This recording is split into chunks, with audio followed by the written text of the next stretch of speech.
అండి, this is Ravi Ali YouTube channel. నేను రవి వాళ్ళ మమ్మీని మాట్లాడుతున్నాను.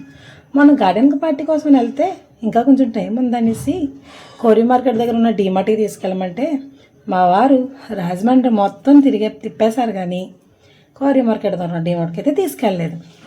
ఆఖరికి ఎట్టకేలకు తిరగ్గ విసుగు చెందగా ఇంటికి వెళ్ళిపోదాం అనుకునేసరికి డీమార్ట్ అయితే వచ్చిందండి.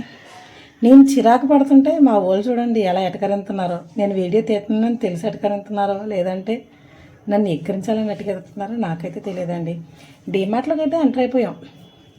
మేము అనుకున్న బడ్జెట్ ఒకటి, కానీ అయ్యిన బడ్జెట్ చాలానే అండి. లాస్ట్లో అయితే చూపిస్తాను. నేను ఏమొద్దంటానో మా వారు టైం వేస్ట్ చేయడానికి అది కావాలా ఇది కావాలా అనేసి ఆయన పక్కనేసి తినేస్తూ ఉంటే మా వాడు అనవసరమైన అన్నీ కూడా తలకాయ పోట్లాగా మొత్తం అన్నీ తీస్తూ ఉంటాడండి. కాకపోతే ఇక్కడ డైరీలు ఉన్నాయండి. ఒకదాని రేట్ చూసారా అయితే నా గుండె గుబేలు వినిపిందండి. ఇదేనండి ఆ డైరీ. ఆ డైరీలో ఏముందంటారు, 550 రూపాయలు అంట. మా ఊరు ఎక్స్ప్రెషన్ అయితే మరీ దారుణం. 550 రూపాయలతో కావాలా నీకు అని చూడండి అలా డ్యాన్స్ చేస్తున్నారు. ఇంకా మా ఓడతారా బ్యాట్లు పిచ్చాడు, ఆడన్నీ తెస్తాడు.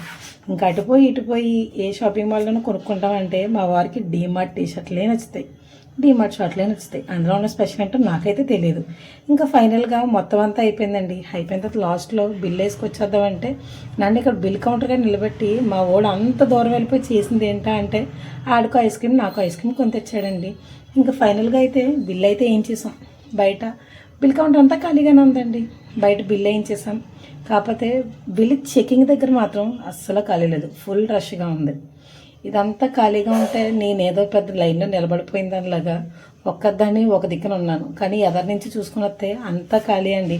ఫైనల్గా మా బిల్ చూసారంటే షాక్. నేను అనుకున్న బడ్జెట్ 1500 అయితే దానికి డబుల్ అయింది. మా ఊరు బయటికి వెళ్ళాక నాకు తిట్లు డబుల్ అయినవి. Thank you for watching. Please subscribe. Bye all.